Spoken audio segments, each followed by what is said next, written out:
10월 15일 부동산 대책으로 대출이 줄고 거래도 줄어드니 집 사는 게 겁나고 망설여지죠.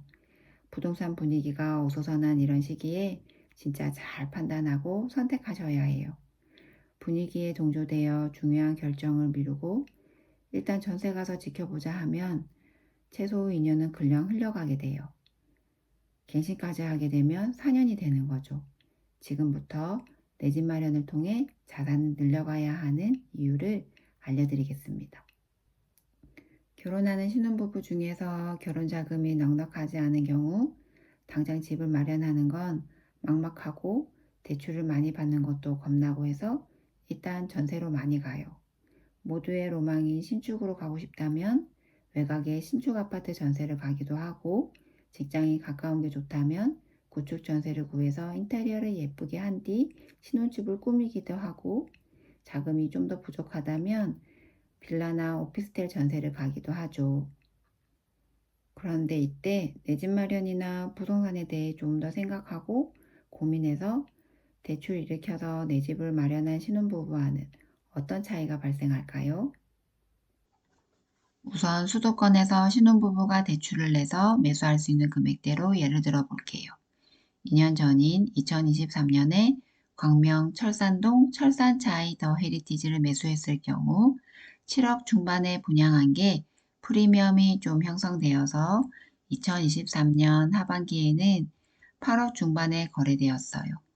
2년 뒤인 2025년에는 13억 안팎으로 거래가 되었고 지금은 14억대 매물이 나와 있는 상태입니다.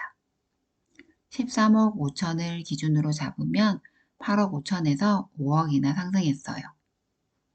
지방도 예를 하나 들어볼게요. 2년 전에 부산 연제구 레이 카운티 24평을 5억 2천에 매수했을 경우 2025년 현재에는 7억을 훌쩍 넘어 8억에 다가가고 있습니다.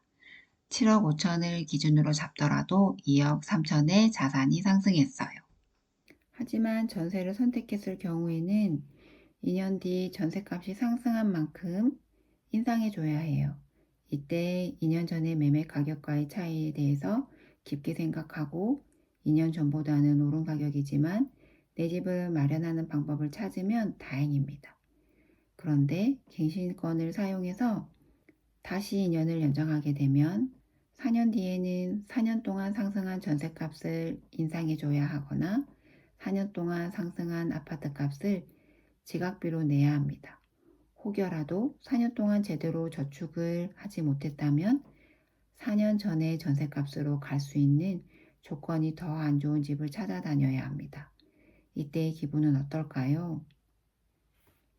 그래서 저는 감당할 수 있는 정도의 대출을 내서 내 집을 마련해야 뒤처지지 않고 자산 상승을 따라갈 수 있다고 생각해요.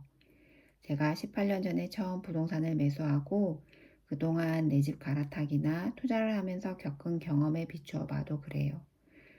타이밍을 한번 놓치면 지각비가 너무 커서 내 집 마련을 아예 포기하거나 가격이 오르는 건 기대할 수 없는 구축에 사시는 분들 많이 봐왔어요. 이건 연봉이랑 상관이 없더라고요. 관리자급의 적지 않은 연봉으로도 전세나 구축 사시는 분들 많이 봐왔어요. 대출 내는 것을 무조건 부담스러워 하시는 분들이 간혹 있는데 젊어서 대출이자 갚으면서 아껴 쓰는 것도 괜찮아요. 예를 들면 태교 여행 해외로 안 가고 국내로 가면 되고 결혼 기념일에 인스타에 올려서 자랑할 정도의 선물 안 받고 둘이서 맛있는 밥 한 끼 먹어도 괜찮아요.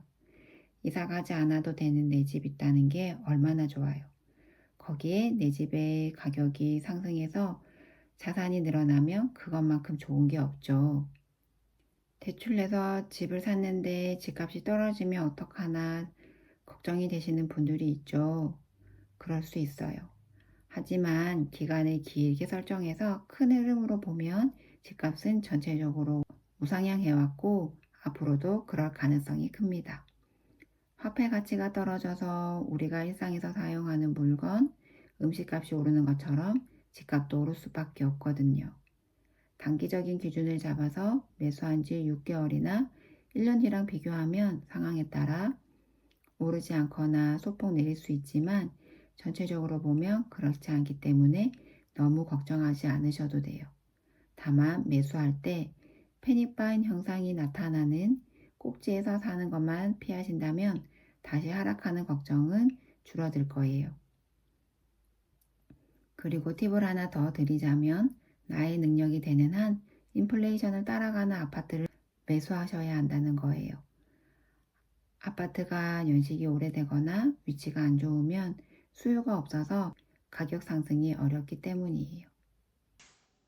앞에서 예를 들었던 칠산자이 더 헤리티지와 부산 레이크 카운티 모두 입지가 좋아서 수요가 충분하기 때문에 가격 상승이 뚜렷하게 나타났어요.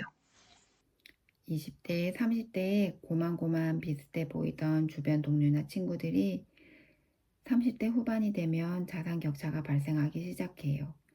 중요한 순간에 선택을 잘한 사람은 집값 얘기가 나올 때마다 편안한 표정이지만 그렇지 못한 사람은 그럴 때마다 한숨을 내쉬거나 표정이 안 좋아지게 되죠.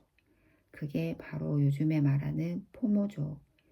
제가 21년째 직장 생활을 하고 있는데 회사에서 그런 상황 너무나 많이 봐왔어요. 만약 대출을 내도 집을 사기에는 부족한 예산이라면 둘이서 열심히 모아서 종잣돈부터 만들어야 해요. 그런데 돈을 모으는 동안 그냥 돈만 모아서는 안 돼요. 부동산에 대해서 배우고 알아가야 해요. 그래야 돈을 얼마나 모아야 집을 사는 게 가능한지 알 수 있고 매수 타이밍도 잡을 수 있고 매수 가격도 결정할 수 있어요. 만약 수도권에 거주 중이라면 10월 15일 부동산 대책으로 1주택자나 다주택자는 대출과 실거주 요건 때문에 꽁꽁 묶였지만 생애 최초 대출은 여전히 70%까지 되니 이걸 잘 활용해서 매수 타이밍을 잡으면 될 것 같고 지방에 거주하신다면 현재 대전, 대구, 부산, 울산 등 어디라도 오랜 하락과 보합 끝에 상승을 준비하는 시기라서 지역 선별을 잘해서 매수하시면 될 것 같아요. 쉽게 전세 가지 말고 현명한 선택으로 꼭 자산을 늘려 가시길 바랍니다.